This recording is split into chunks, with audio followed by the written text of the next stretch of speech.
The bridge was old iron and rusted bolts. 2 in the morning. No cars. Just the river below, black and moving fast. The streetlight flickered once, then held. A scream tore through the silence.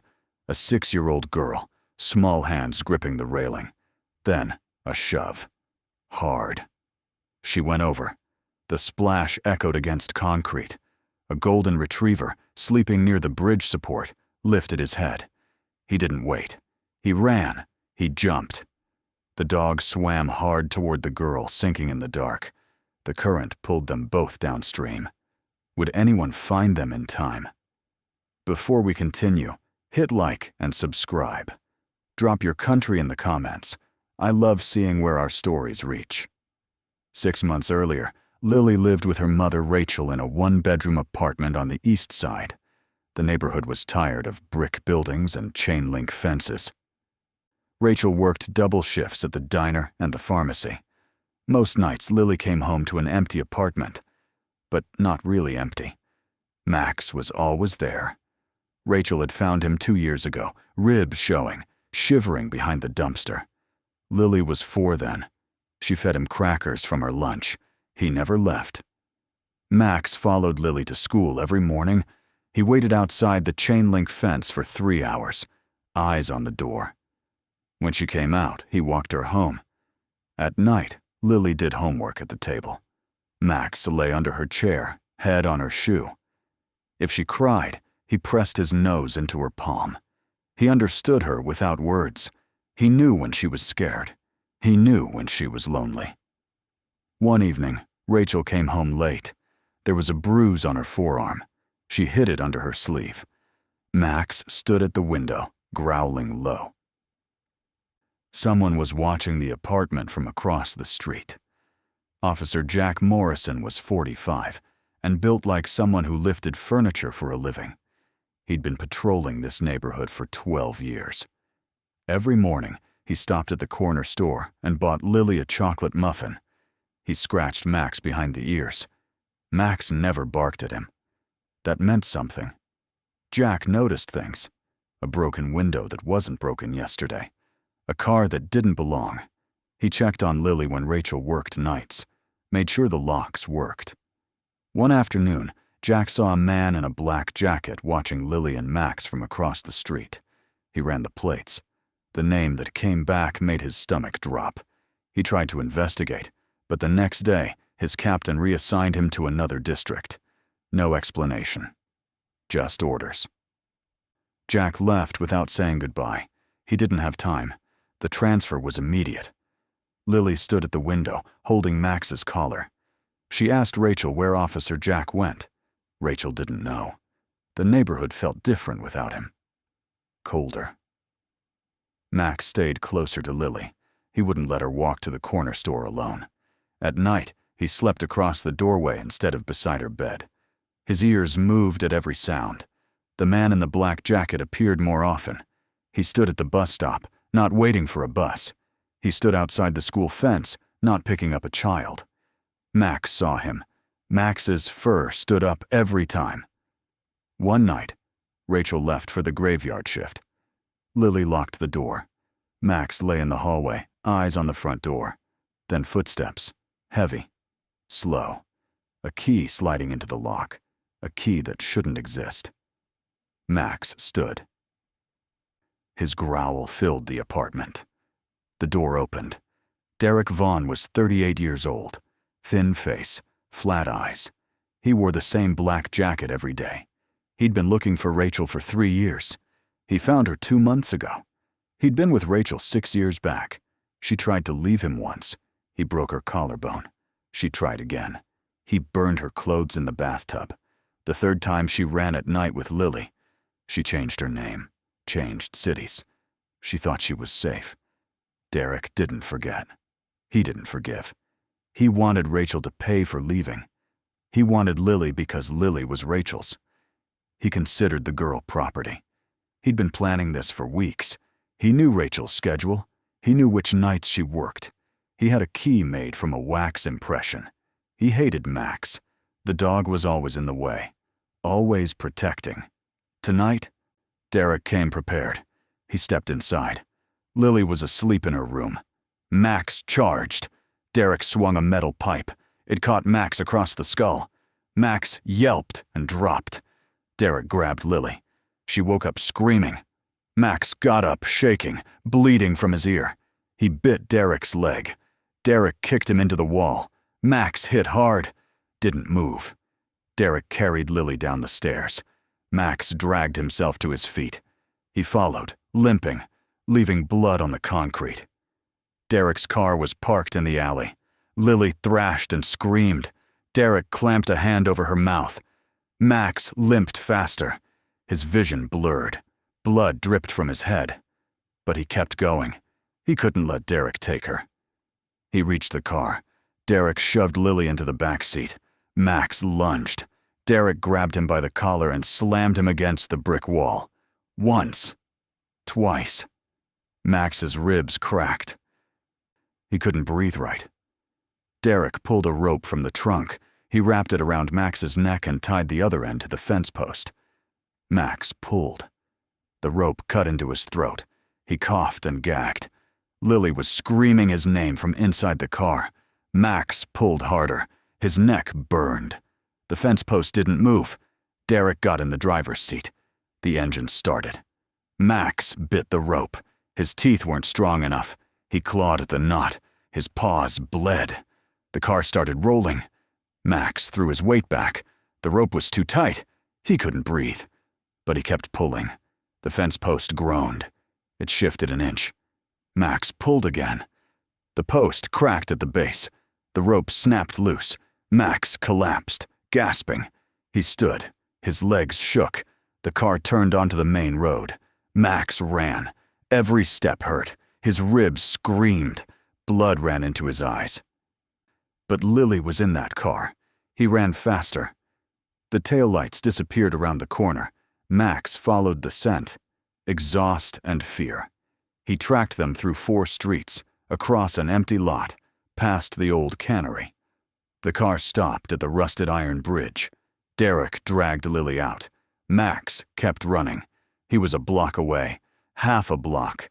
Derek lifted Lily onto the railing. Max barked. Derek didn't hear him. Derek pushed. Lily fell. Lily hit the water and went under. The current grabbed her and pulled her downstream. She couldn't swim. She'd never learned. Max reached the bridge. He didn't slow down. He jumped from the railing. 40 feet down. He hit the water hard. The cold shocked his lungs. He kicked to the surface. The current spun him. He couldn't see Lily. He barked. Bubbles rose 5 feet to his left. He swam. His ribs burned. He dove under. The water was black. His paw touched fabric. He bit down. He pulled. Lily's arm. He dragged her up. She broke the surface, coughing. Her eyes were wide and terrified. The current swept them both toward the dam. The water was ice. Lily's lips turned blue. She went under again. Max dove and caught her jacket. He pulled her up. She gasped, choking on river water. Her arms flailed. The current dragged them toward the dam 200 yards ahead. Max kicked hard, angling for the bank. His legs cramped. Lily's weight pulled him down. She grabbed his neck too tight. He couldn't breathe, but he kept swimming. A branch rushed past. Max caught it. 3 seconds. Then it snapped. They spun in an eddy. Max lost his grip. Lily slipped under. He dove, found her hair, pulled. She came up limp, eyes half closed. Max barked at her. Nothing. The current pushed them to the center, the deepest part. Max was exhausted. He could feel himself sinking. His jaw ached, his teeth slipped, but he didn't let go. His back paw hit something solid, a submerged tree trunk. Max pushed up. He dragged Lily onto the trunk. Her face was pale. Her chest didn't move. Max pressed his body against hers. He licked her face. She didn't wake. The trunk shifted. It wouldn't hold long. Max looked at the bank. 30 feet. Too far. The tree groaned and tilted. They were going under again. Max barked into the night. His voice was raw. Then headlights appeared on the bridge upstream. A car door slammed. Someone shouted. A flashlight beam swept across the water. Jack Morrison couldn't sleep. Something felt wrong. At 1 in the morning, he drove back to his old neighborhood. When he reached the bridge, he saw the car. Black sedan. Door open. Engine running. Derek Vaughn's car. Jack called for backup and ran to the railing. He swept his flashlight across the river. Nothing. Then he heard barking. Downstream. Faint. Jack ran along the bank. 50 yards out, a golden retriever clung to a tree with a little girl. The girl wasn't moving. Jack called it in. Child in the water. Unresponsive. Send everything.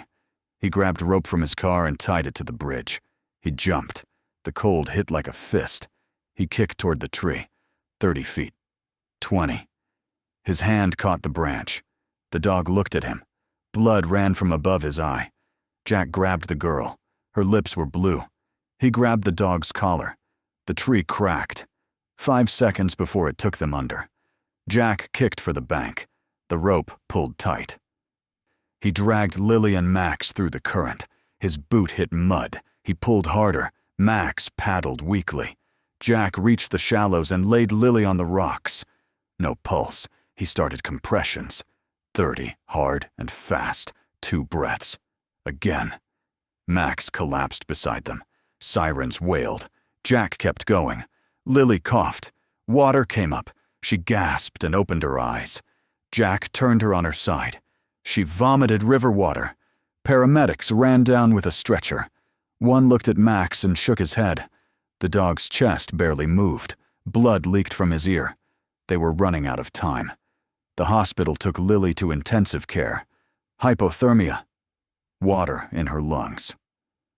Rachel arrived 20 minutes later, still wearing her pharmacy vest. When she saw Lily, she collapsed. A nurse caught her. Max was taken to the veterinary center across the street.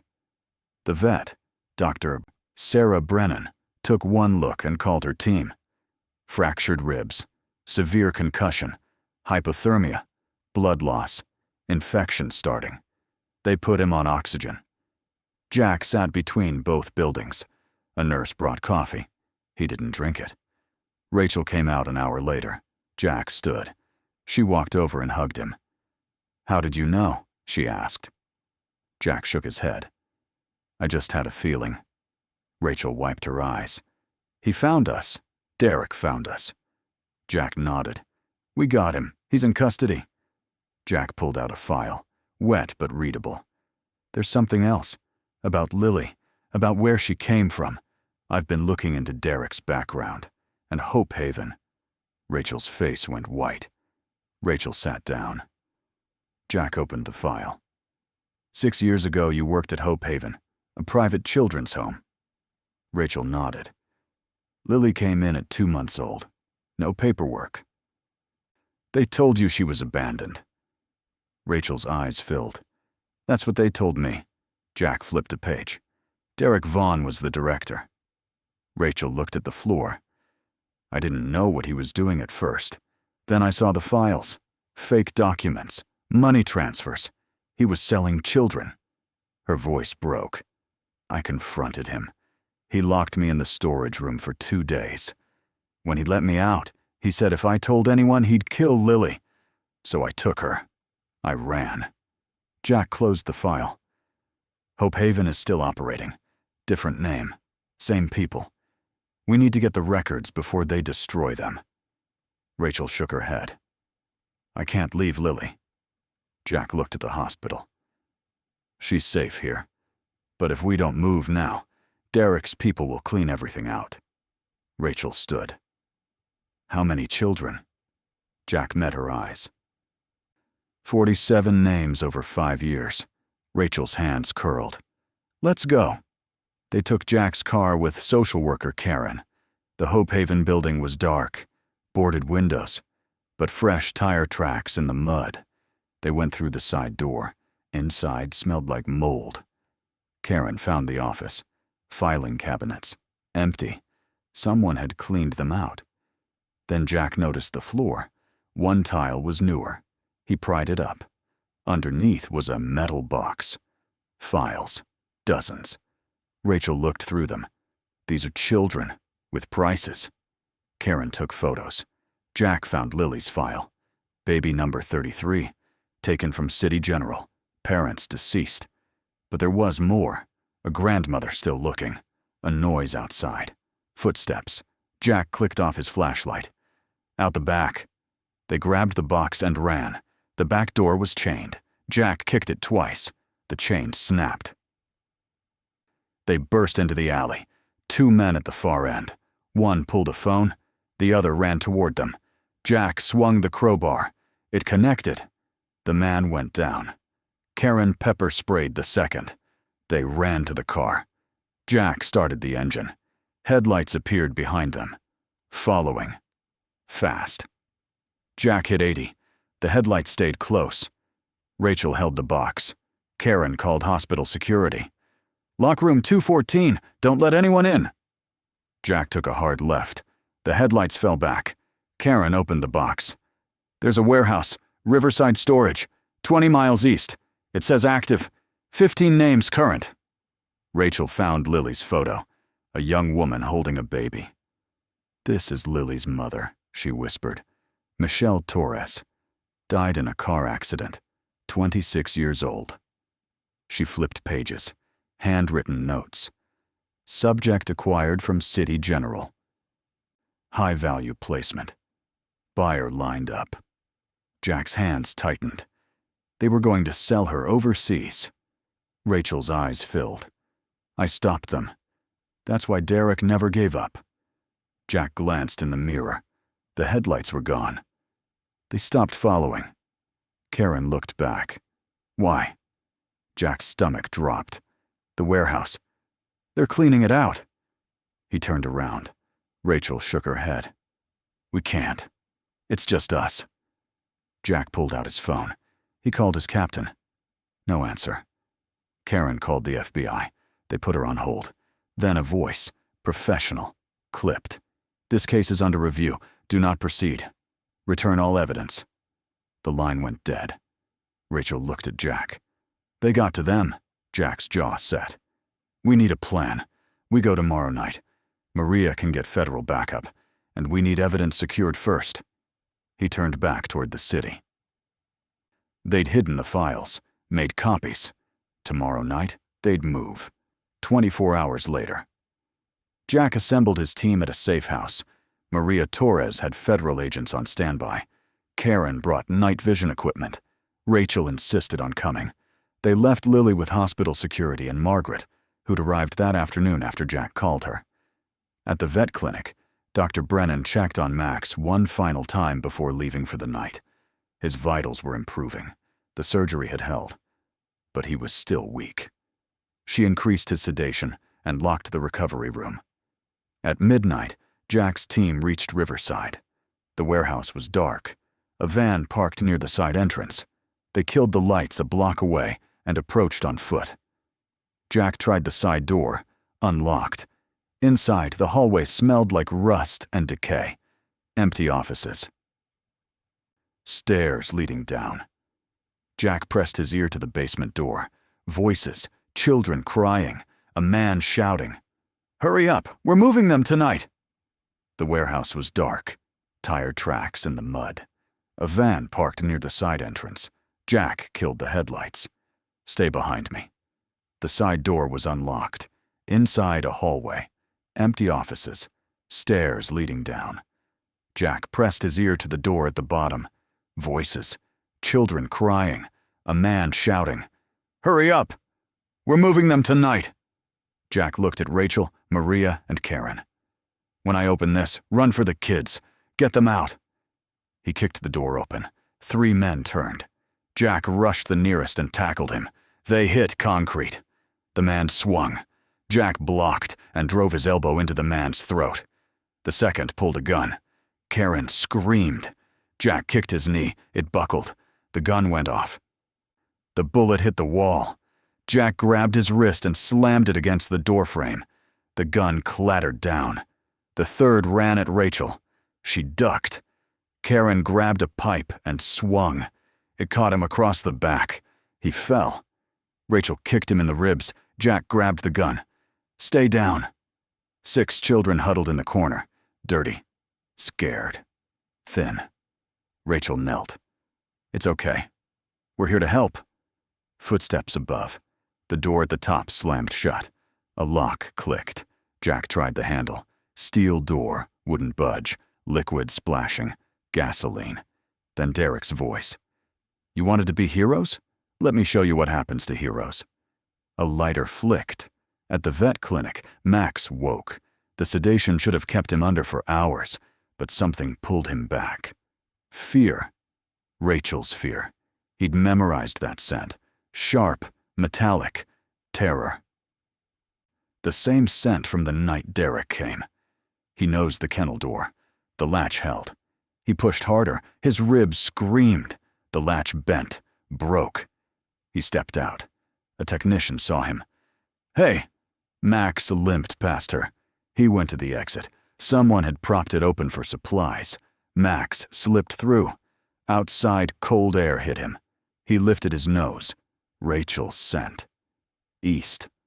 Faint, but there. He'd tracked her for 2 years. Through rain. Through crowds. He knew her better than he knew himself.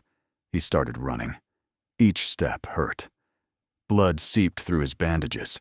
He didn't care. 20 blocks. Past closed shops. Empty intersections. His legs shook. His vision blurred. But the scent grew stronger. Toward the river. Toward the industrial zone. Toward danger. At the warehouse, smoke poured from the basement door. Derek stood outside, smiling.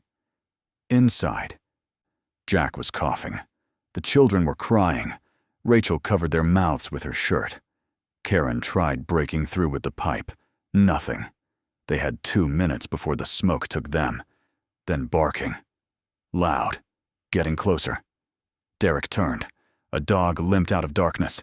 Golden fur matted with blood. Surgical bandage around his ribs soaked red. Derek's smile vanished. "No. You're supposed to be." Max hit him at full speed. They went down. Max bit Derek's arm. Derek screamed. He punched Max's ribs where the bandage was. Max's vision went white with pain. But he held on. Derek grabbed wood and swung. It hit Max's shoulder. Max's grip loosened. Derek scrambled up and ran. Max tried to follow. His legs gave out. He collapsed. Jack heard the commotion outside. He kicked the door again. It shifted. The lock was damaged from Derek's earlier struggle with the bolt. Jack kicked twice more. It burst open. Smoke poured out. Jack carried 2 children. Rachel grabbed 1. Karen took 2. The last child ran behind them. They stumbled into the hallway. Fresh air. Jack saw Max on the ground, blood soaking through everything. Rachel ran to him. "Max." He lifted his head. His tail moved once. Weak. Karen called 911. "Fire at Riverside Warehouse. Multiple children. Officer needs help. We need everyone." Jack looked for Derek, blood trail leading to the loading dock. Derek at his van, trying to start it with his injured arm. Jack pointed the gun. "Don't move." Derek looked at him. His face was pale from blood loss.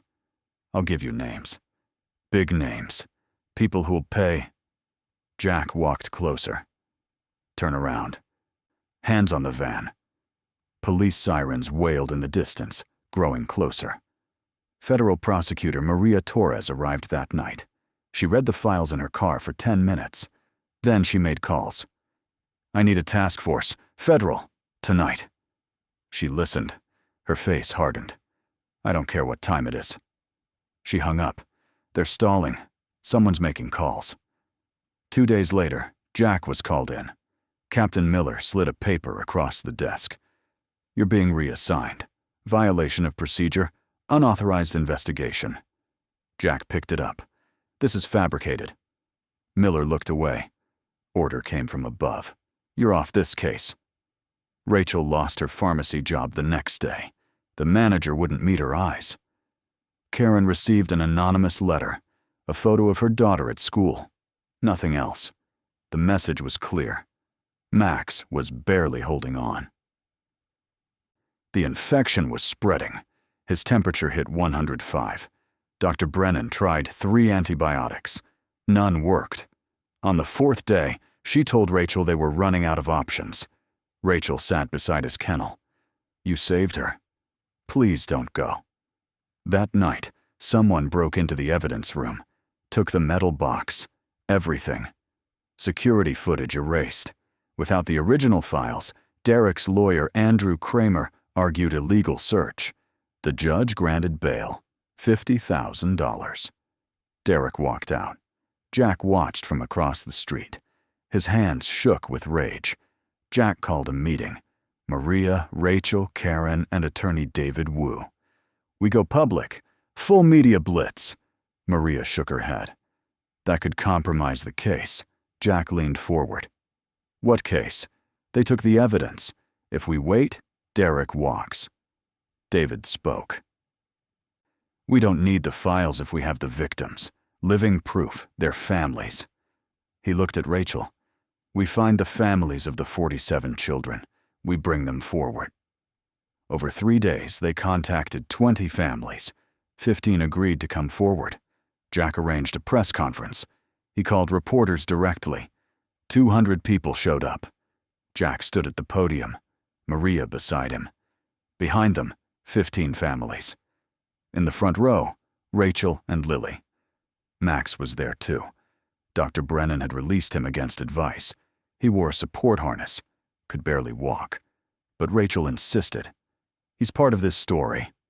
Jack laid out the timeline, the warehouse, the files, the children. He named Derek Vaughn, Hope Haven. Then Rachel spoke. She told Lily's story, the bridge, the river. Max jumping. Her voice broke. The audience cried. Lily stood. 6 years old, small, but her voice was clear. "Max saved me. He didn't have to. But he did. Because that's what you do for family." The families came forward. Children taken from hospitals, parks, their own beds. The story went viral within an hour.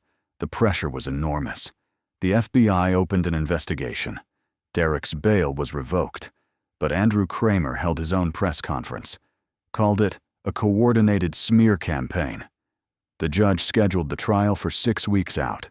The trial started on a Tuesday morning in late October. The courthouse was surrounded by protesters. Jack and Rachel sat in the front row. Max was there. Dr. Brennan had set up a special area. Padded bed, water, oxygen. Max hadn't eaten in 3 days, but he was there. Maria addressed the jury. She showed photos, introduced the families. One by one, they testified. The mother who lost her son, the father whose daughter disappeared, the grandmother searching for 6 years. Their pain was real. The jury listened. Andrew Kramer cross-examined every witness. He was good. He poked holes, questioned timelines, created reasonable doubt. Then Maria called Jack. He told the story, start to finish. Kramer tore into him. "You entered private property without a warrant?" Jack nodded. "Yes," Kramer smiled. "You assaulted 3 men?" Jack's jaw tightened. "I defended children." Kramer turned to the jury. "Or you attacked innocent security guards." Maria called Rachel. She was nervous, but her voice was steady. She told about Hope Haven, Derek, running with Lily. Kramer tried to rattle her. "You admit to kidnapping a child." Rachel's eyes flashed. "I saved her." Kramer leaned in. "From what?" Rachel looked at the jury. "From being sold."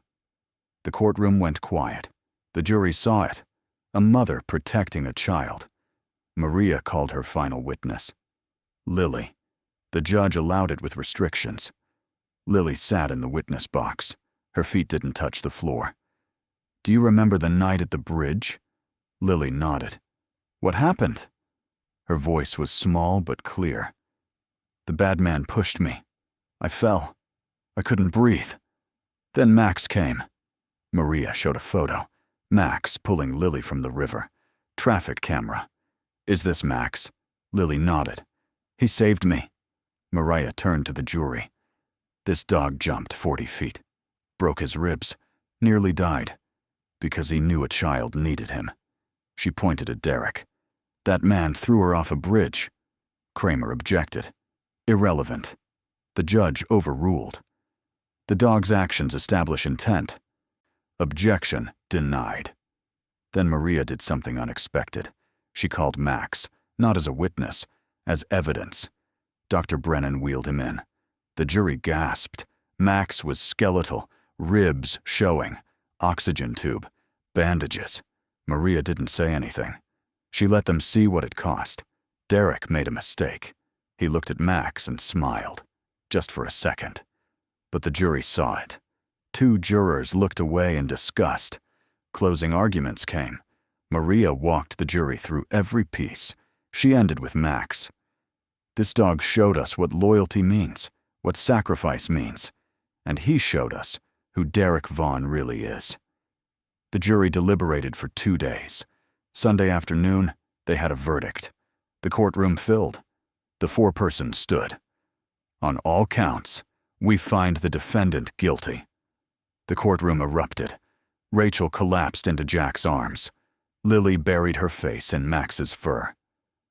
Max's tail moved once. Guards took Derek away. 2 weeks later, Derek stood for sentencing. Max was there, but couldn't walk. Jack carried him in. 40 pounds now, down from 70. His eyes were clouded. Dr. Brennan had said this morning might be his last, but Lily asked. Nobody could say no. The judge entered. Derek was brought in wearing orange, hands cuffed. The judge read silently. Then she looked at Derek. Mr. Vaughn, you have been found guilty of 47 counts of child trafficking, 6 counts of kidnapping, 1 count of attempted murder. She paused. I've been a judge for 23 years. This case will stay with me forever. She looked at the families. To the victims, justice has arrived. Your courage prevented more children from suffering. She turned back to Derek. The prosecution recommended 35 years. The defense requested leniency based on cooperation. Andrew Kramer stood. My client provided valuable information. 12 arrests. Without him. The judge cut him off. Cooperation doesn't erase what he did. It doesn't heal the trauma. She looked at Derek. Anything to say? Derek stood, looked at Rachel, at Lily. I'm sorry. The words were flat, empty. The judge shook her head. Your apology rings hollow. I don't believe you're sorry for what you did. I believe you're sorry you got caught. She picked up her gavel. On child trafficking, 47 counts, 30 years. On kidnapping, 6 counts, 10 years consecutive. On attempted murder, 15 years consecutive. Total, 55 years without parole. You will pay restitution of $50,000 to each victim family. She banged the gavel. Derek's face went white. 55 years. He'd be 93. Guards moved to take him. He looked back once. At Max. The dog lay beside Lily. His chest rose slowly. Derek's eyes narrowed. Then he was gone. Rachel stayed. Jack stayed. Max didn't move. Dr. Brennan checked his pulse. Weak. We should take him to the clinic. Rachel shook her head. Let him rest. They sat for an hour. Finally, Rachel stood. We should go home. Jack picked up Max carefully. They walked out the side entrance. At the car, Max opened his eyes. He looked at Lily. His tail moved once. Lily touched his nose. Good boy. Max's eyes closed. For the first time in weeks, he looked peaceful. The next morning, Rachel woke to sunlight. Jack had left a note. Had to go to the station. Lily was still sleeping. Rachel walked to Max's bed. She stopped. Max was sitting up. His eyes were clear. His tail wagged. Rachel dropped to her knees. Max? He licked her hand. Rachel called Dr. Brennan. "He's sitting up. Alert! What does this mean?" Dr. Brennan was quiet. "Bring him in, now." At the clinic, Dr. Brennan examined him, drew blood, X-rays. After an hour, she came back. Her face was confused, amazed. "The infection is gone. His vitals are normal. It's like his body was holding on for something." Yesterday, at the courthouse, when Derek was sentenced, I saw Max's breathing change. He relaxed. For the first time in weeks. She shook her head. He was waiting to know Lily was safe. That justice came. Now he can heal. Rachel understood. Max had fought because the fight wasn't over. Now it was. 3 days later, the mayor held a ceremony. City Hall. Max was there. Walking. Slowly. With a limp. But walking. The mayor presented him with the Medal of Valor. First dog in the city's history. Lily stood beside him, holding his leash. The mayor spoke about courage, about sacrifice. Max sat quietly, looking at Lily. He didn't care about medals. He cared about her. 3 months passed. Rachel and Lily moved into a small house, 2 bedrooms, a yard. Jack helped them move. He came by most weekends. He and Rachel were taking things slow. Lily started therapy twice a week. The nightmares got less frequent. She smiled more. Max slept in her room every night. Rachel started working with a victim advocacy group. She helped families navigate the system. The group offered her full time. She accepted. Jack was reinstated with a commendation. He went back to patrol, back to the east side. He checked on the rescued children. Most were doing better. Some weren't. But they were safe. The other 12 network members went to trial. Maria prosecuted each case. She won every time. The city councilman got 20 years, the developer 15, the federal judge 30. Lily met the other children who'd been rescued. They formed a support group. Kids 6 to 12. Max came to every meeting. One day, an 8-year-old girl wouldn't speak. Max sat beside her. 10 minutes later, she was talking, crying, healing. Max became an official therapy dog. Margaret Torres came to Rachel's door, Lily's grandmother. Jack had found her. "Thank you for saving her," Margaret said. Rachel invited her in. Margaret showed Lily photos of Michelle and Robert. "They look like me," Lily whispered. "You have your mother's eyes," Margaret said. When she left, Margaret looked at Rachel. "I'm not here to take her away. You're her mother. I just want to be part of her life." Rachel's eyes filled. Of course. Margaret visited every week. Lily had 2 mothers now. 6 months after the trial, a national organization wanted to feature Lily and Max in a documentary about trafficking survivors.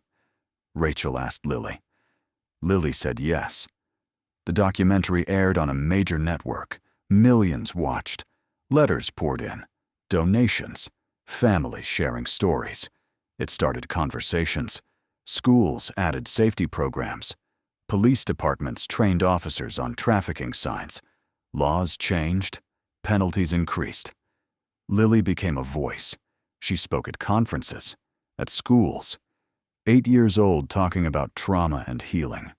Max was always with her. He sat beside her on stages, in auditoriums, calm, steady, a reminder of what loyalty looked like. Rachel started a foundation, the Max and Lily Foundation, to help trafficking survivors heal, to train therapy dogs. Jack helped. Karen, Dr. Brennan. Within a year, they opened a recovery center. Counselors, medical staff, therapy dogs. Max supervised their training. A year after the trial, the governor visited the recovery center. She met the children, the families. She spent an hour with Lily. Then she announced a new initiative, the Max Act, a law requiring therapy dogs working with trauma victims to be certified. Max would be the model, the standard. The signing ceremony was at the Capitol. Lily stood beside the governor. Max sat between them. The governor spoke about courage, about second chances. She signed the bill. Cameras flashed. After the ceremony, they unveiled a statue. Bronze, life-sized. Max pulling a child from water. The plaque read, "In memory of heroes who give everything and ask for nothing." That night, Rachel and Lily and Max sat in their backyard. Jack was there. He'd proposed the week before. Rachel said yes. They were getting married in the fall. Max would be ring bearer. Lily leaned against Max and kissed his head. "I'm happy," she whispered, "because of him." 2 years after the bridge, the city held a festival, the Hope Haven Memorial Festival, held every spring now, a celebration of survivors, a remembrance of those still missing. The park filled with booths, organizations offering resources, food trucks, music, kids playing. Everyone there carried a story, a scar, a loss. They came together to heal. Lily was 9 now, 3 inches taller. Nightmares rare, on the soccer team, normal sleepovers. But she carried something. Knowledge. Empathy. Strength. She knew darkness, and she knew how to find light. The festival opened with ceremony. Rachel spoke. Maria. Jack. They talked about the 47 children, 15 reunited, 23 in foster care, 9 still missing. The search continued. Then Lily spoke. Calm, confident. 2 years ago, I thought I was going to die. I was in the river. I couldn't breathe. I was alone. But I wasn't alone. Max was there. He jumped in after me. He saved me. He didn't know me. He didn't know me anything. But he came anyway, because that's what heroes do. The crowd was silent. Lily continued. There are kids out there right now who are scared, who think nobody's coming. But we're coming. All of us. We're not giving up. We're going to find them and bring them home. Standing ovation. Lily stepped back. Max stood and walked to her. She wrapped her arms around his neck. After speeches, the festival began. Music played.